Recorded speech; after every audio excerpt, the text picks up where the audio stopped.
একটা সময়ের পর গিয়ে দেখবেন মেয়েরা তার শ্বশুরবাড়ির লোকজনদের সাথে কথা বলতেই পছন্দ করে না। আর এটা কেন হয় জানেন? কারণ মেয়েটা যখন তাদের সাপোর্ট আর ভালোবাসার দরকার ছিল, তখন তারা কোথায় কোথায় আঘাত করে।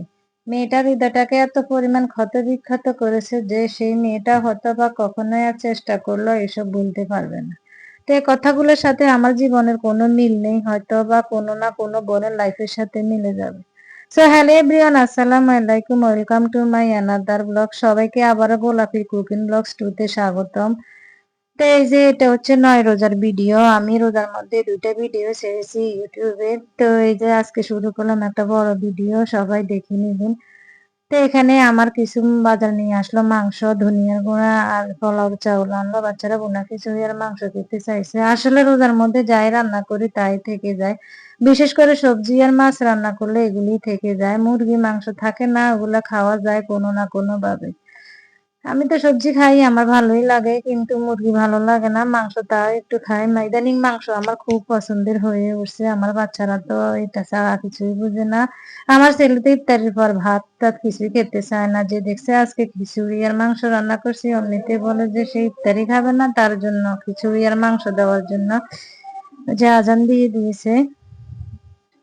আমি ভয়েস দিতে বসলে প্রায় সময় আজান দিয়ে দেয়, তো স্টপ করে রাখতে হয়। আসলে ভুলটা আমার, ওই যে এটা সেটা করতে করতে সময় পায় না। আসলে 3জন বাচ্চা, একটা পেজ, একটা চ্যানেল, সংসার সামলানো অনেক কষ্টকর। যারা চালায় তারা আসলে বুঝে। একটা পেজ বলেন আর একটা চ্যানেল বলেন, ওটাও দুইটাও কিন্তু বাচ্চাদের মতে, বাচ্চাদের যেরকম টাইমলি খাবার, পড়াশোনা, গোসল, তারপরে ওদের টেক কেয়ার করতে হয়। পেজ চ্যানেল গুলো এটা টাইমলি সব করতে হয়। আমার মনে হয় বাচ্চা চ্যানেল পেজ গুলোর যত্ন আরো বেশি নিতে হয়। টাইমলি ভিডিও না ছাড়লে হয় না, টাইমলি ভিডিও ভয়েস না দিলে হয় না, সবকিছু সেট করে রাখতে হয়। আসলে অনেক কষ্ট, ছাড়াও যায় না, কি করব, কাজ যখন নিয়েই নিয়েছি ছাড়তেও পারি না। ওই যে বললাম বাচ্চার মতো, বাচ্চাকে ছাড়া যেরকম যায় না, তেমনি এখন মায়া লেগে গেছে, ছাড়তেও পারি না। তো কষ্ট লাগে না, কষ্ট লাগে তখনই যখন দেখি যে এত কষ্ট করি, সারাদিনে একটা ভিডিও মেক করে ছাড়ি, ভিউ হয় না, লাইক হয় না, কমেন্ট হয় না, তখন গিয়ে অনেক কষ্ট লাগে। আসলে কি আর বলবো, প্রায় 9-10 মাস হয়ে যায় ইউটিউব চ্যানেলটি খুলছি, আমার এখনো সাবস্ক্রাইবার 2000-এ করতে পারি নাই, ভিউ তো হয় না। 4000 ওয়াচ টাইম করতে হবে। আমি জানি না, আমার 4000 ওয়াচ টাইম করতে মনে হয় 4000 বছর লেগে যাবে। যেভাবে ওয়াচ টাইম বাড়তেছে আর কি। আমার মানে পেজের কিংবা চ্যানেল বলেন অবস্থা অতটাও ভালো না। জানি না কেন ভালো না। আমি দেখি যে আমার থেকেও যারা মানে ভিডিও মেক করে অনেক খারাপ, মানে কি ভিডিও কালার থাকে না, সুন্দর না, ভয়েস নাই, তারপরে ওদের লাখ লাখ ভিউ হয়। আমার জানি কেন হয় না, বুঝতেছি না। তো দেখি কত বছর করতে পারি কিংবা কতদিন করতে পারি কাজ। তো এই যে কথা বলতে বলতে আমার প্রায় কাজ সবই হয়ে গেল। বললাম না যে বাচ্চারা বোনা খিচুড়ি খেতে চাইছে। এই যে দেখেন চাল আর ডাল মিক্স করে এখন ধুয়ে রাখবো। ওদিকে মাংসটা তো বসাই দিয়েছি, দেখছেনই। মাংসটা এখন লেগে দিতে হবে, যেহেতু আমি পানি দিইনি, এখন নিচে দিয়ে লেগে যেতে পারে। সব ধরনের মশলাই আমি দিয়ে দিয়েছি।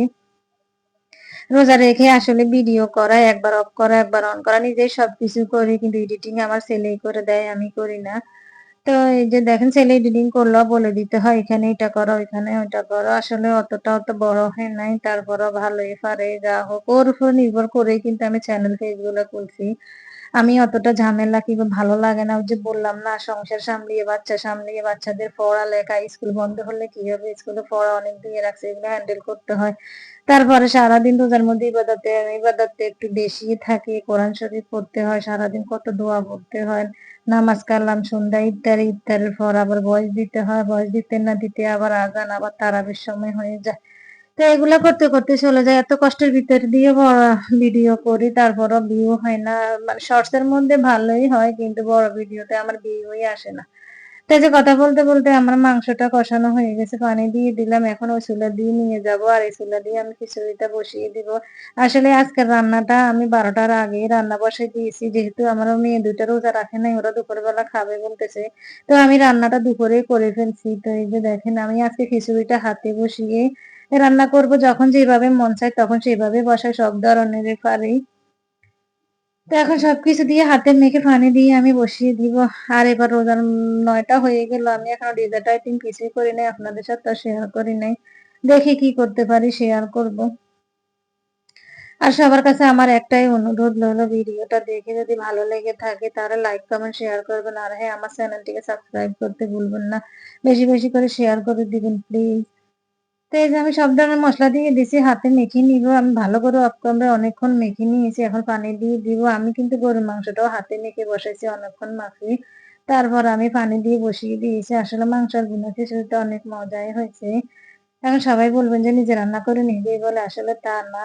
মজা তো মজাই বলতে হবে, তাই না? তো খিচুড়িটা আমার এই যে হয়ে গেছে। এখন কাঁচামরিচ দিয়ে দিব, দিব একটু ঘি। এই যে দেখেন এখান দিয়ে আজান দিয়ে দিয়েছে। এটা শুক্রবারের ভিডিও। আপনাদের ভাইয়াও আজকে বাসায়। তো ও বাসায় থাকায় মানে ইফতারিতে এলাহি কান্ড হয়ে যাওয়া, অনেকগুলা ইফতারির আইটেম করতে হয়। তো আজকে আমি এই যে শুধু পেঁয়াজু আর ছোলাই করছি, বাসায় সবগুলো বাড়ি থেকে আনা হয়েছে। আমি বলছি যে আমি পারবো না, আজকে আমি বড় ভিডিও করতেছি, আমার কাছে ভালো লাগে না রোজা রেখে। একটু ভালো আর এই রোজা আসার পরে তো পেটের সমস্যা, শুধু গ্যাস হইতেছে, মানে পেট ব্যথা হয়ে থাকে সারাদিন। তো আর এই যে আমার খিচুড়ি হয়ে গেল, মাংসটাও রান্না হয়ে গেছে। এটা হচ্ছে বিকেলবেলা আসরের নামাজের পরে এসে মাঝে দিয়ে গোসল করলাম, নামাজ পড়লাম, একটু রেস্ট নিয়েছি, বাচ্চা দুটাকে খাইয়ে দিলাম। এখন ইফতারি রেডি করতে চলে আসছি। বললাম না আজকে শুধু পেঁয়াজু করবো, ছোলা আছে, ফল ফ্রুট আছে, এই যে ট্যাং করতেছি ফুলগুলোর বসে দিয়ে। আর বাকিগুলো সে বাহির থেকে আনা হচ্ছে আর কি। তো আমার পেঁয়াজগুলা ভাজা হয়ে গেছে। এখন আমি এক এক করে সব উঠিয়ে নিব। আর এদিকে আমার হেল্পিং হ্যান্ডলে কিছু খাবার দিব আমি। এই যে দেখলেন তো সকালবেলা মাংসটা কেটে দিয়েছে। তো একটু ভুনা খিচুড়ি দিব আর একটু মাংস দিব। আসলে ওরা তো মানুষ, তাই না? সবার বাসায় কাজ করতে করতে ওরা হাঁপিয়ে যায়। বাসায় তেমন একটা কিছু হয়তো করা হয় না, আমি জিজ্ঞাসা করি না। বাট আমি এই নিয়ে ৩ বার তাকে ইফতারি দিয়েছি। আমার কাছে ভালো লাগে কাউকে কিছু দিতে, রান্না করে খাওয়াইতেও ভালো লাগে। কেউ যদি রান্না খেয়ে প্রশংসা করে তাহলে তো আরো ভালো লাগে। তো এখানে এই যে ইফতারি গুলো ভাজা হয়েছে যে দিয়ে দিতেছি, দিলাম। এই তো কিছু ফল কাটা হয়েছে, এই যে নেপিয়ার কাটা হয়েছে, আর এই যে ড্রাগন ফল কাটা হয়েছে ওটা দিয়ে দিয়েছি।